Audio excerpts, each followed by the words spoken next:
से पहला मुद्दा कर्नाटक से शुरू करते हैं। हालांकि मामला कर्नाटक का है, लेकिन आपके घर तक पहुंचने में बहुत देर नहीं लगेगी।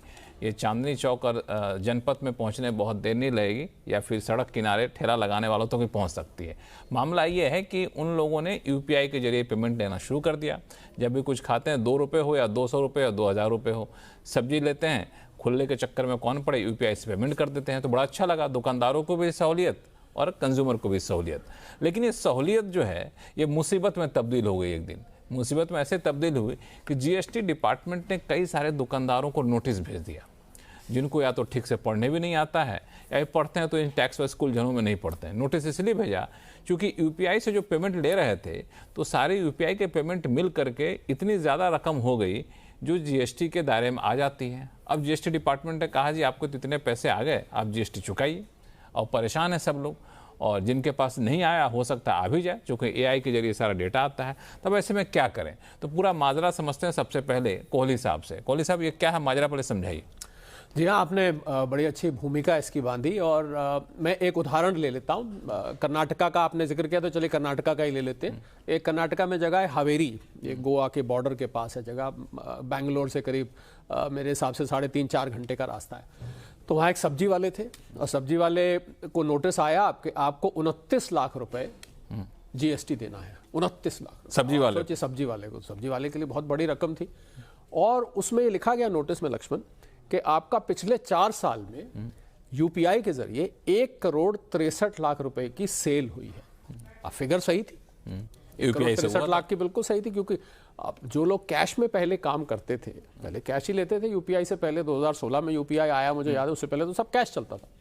अब 1,63,00,000 रही उनका फिगर से। और मजे की बात यह कि ये सब्जी वाले साहब इनकम टैक्स रिटर्न फाइल करते थे, ये इनकम टैक्स रिटर्न बाकायदा फाइल करते थे, पर जीएसटी इन्होंने कभी सोचा नहीं था। तो अब मुद्दा यहां बना कि 40 लाख रुपए जो थ्रेशहोल्ड लिमिट होती है, लक्ष्मण, कि 40 लाख से ऊपर आपको 30 दिन के अंदर जैसे आप पार करें, आपको जीएसटी रजिस्ट्रेशन ले लेना चाहिए। मैंने याद है आपको पिछली बार भी कहा था कि 1,51,00,000 इस समय रजिस्टर्ड डीलर्स भारत में हो चुके हैं। अब उसने रजिस्ट्रेशन तो लिया नहीं, पर इस मुद्दे में तो क्या हुआ, क्योंकि वो सब्जी बेचता था। अब सब्जी, खुली सब्जी जब आप बेच रहे हैं, अनप्रोसेस्ड फूड बेच रहे हैं, या खुली सब्जी जिसको मैं कहूं, वो टैक्सेबल नहीं है।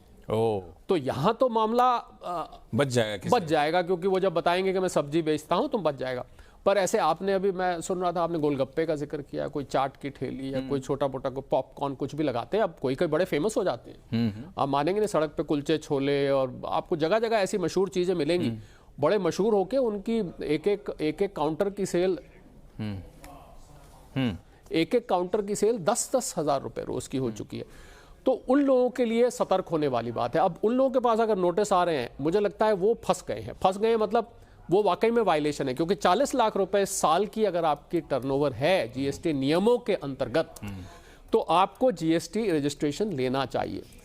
अब सवाल ये, अगर मैं रजिस्ट्रेशन ले लेता हूं तो मेरी जिम्मेवारी क्या बनती है? एक तो आपको, अगर आप खाने पीने की चीज बेच रहे हैं तो आपके पास वो 5% वाली ऑप्शन होती है कि आप 5% दे दीजिए। कॉम्पोजिशन स्कीम है जो 1.5 करोड़ तक की आपकी टर्नओवर, उसमें आप आ सकते हैं। तो कुल मिला के मुद्दा यह है कि जो छोटे छोटे व्यापारियों को मैं, लक्ष्मण, ना 2 कैटेगरी में बांटूंगा। एक तो जो ये मैंने हावेरी का आपको एग्जाम्पल दिया, जिनके पे टैक्सेबल नहीं था, पर बहुत सारे लोग ऐसे हैं जो वाकई में टैक्सेबल थे, अब यूपीआई की वजह से वो फंस गए हैं। और कैश कलेक्शन अब तक करते थे तो कहीं नोटिस में नहीं आता था। अभी बताइए उनको करना क्या चाहिए? मुझे लगता है कि इसमें एजुकेशन की जरूरत है। उन वेंडर्स को ये जानकारी जीएसटी डिपार्टमेंट को जमीनी तौर पे देनी चाहिए। हालांकि ignorance of law is no excuse, ऐसी एक कहावत है लॉ में, कि आपको अगर कानून की जानकारी नहीं है, आप कहते मुझे पता ही नहीं था, ये कोई मतलब ये कोई बहाना नहीं। तो मुझे लगता है कि फिर भी जीएसटी डिपार्टमेंट को एक ऐसी मुहिम छेड़नी चाहिए कि सड़क के किनारे, खासकर देखिए मशहूर दुकान तो सभी को पता होती है, वो तभी मशहूरी तभी होती है जो सबको पता है। उन लोगों को जाके बताना चाहिए कि अगर आपकी 40 लाख रुपए, कुछ स्टेट्स में ये 20 लाख है, पर वो स्टेट्स बिल्कुल रिमोट स्टेट्स हैं, 40 लाख रुपए अगर आप साल का पार कर रहे हैं तो आपको 30 दिन के अंदर रजिस्ट्रेशन ले लेना चाहिए। और लेने के बाद आपको जो खाने पीने की दुकान है तो उसके लिए अलग नियम है, ट्रेडिंग करते हैं अलग नियम है।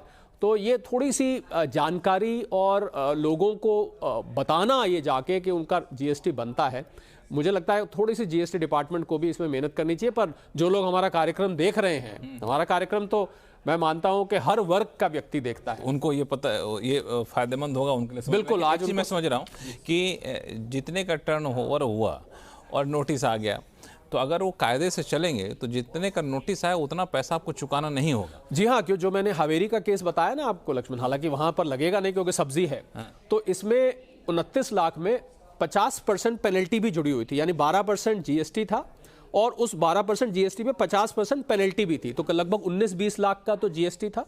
उसके अलावा बाकी तो आप कम से कम इस पेनल्टी और इंटरेस्ट से आप बच सकते हैं। नहीं, एक और चीज़ कि मान लीजिए आप बिजनेस कर रहे हैं तो आपके पास कई सारे एग्जम्पशन भी आप क्लेम कर सकते हैं कि नहीं?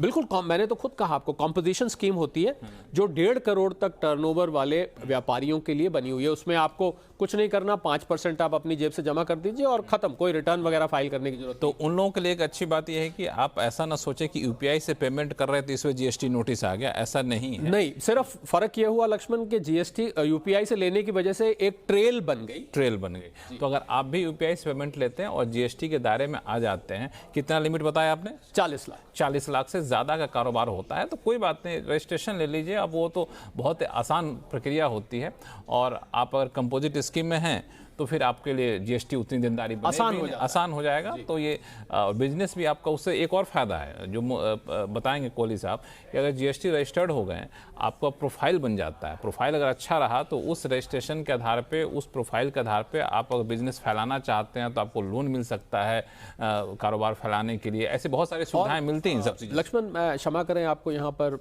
टोक भी रहा हूँ, आप इनपुट टैक्स क्रेडिट का फायदा भी ले सकते हैं अगर आप रजिस्ट्रेशन लेते हैं। आपको याद होगा पिछली दफे हमने जिक्र किया था, आप इंटरस्टेट सेल भी कर सकते हैं, ई कॉमर्स पर भी सेल कर सकते हैं। गोलगप्पे बनाने में जो सामान आपको लगा उस पर जो टैक्स चुका है उसका बिल्कुल ले सकते हैं। तो ऐसा नहीं कि डरने वाली बात है, सिर्फ आपको एक बार सिस्टम में घुस जाना है। सिस्टम में आ जाएंगे तो बहुत सारी सुविधाएं भी आपको मिलेंगी। तो जीएसटी नोटिस आए तो ऐसा नहीं कि यूपीआई छोड़कर कैश लेना शुरू कर दें, इसमें मत जाइए। बेहतर ये होगा कि उस नोटिस को तो अभी जवाब दीजिए, लेकिन आगे के लिए अपने बिजनेस को व्यवस्थित कर लीजिए तो और ज़्यादा आपको मजा आएगा इस कारोबार को करने में, कारोबार को फैलाने में। और भी कई सारे फायदे जो हम लोगों ने यहाँ पे जिक्र किया। और खास बात कि जितना नोटिस आया उतने देना भी नहीं पड़ेगा आपको। जितना जीएसटी बनता है उसमें कई सारी छूट आपको मिल जाएगी, इनपुट टैक्स क्रेडिट हो गया और बाकी आपको रियायतें मिल जाएंगी। तो इसका ख्याल रखिएगा। और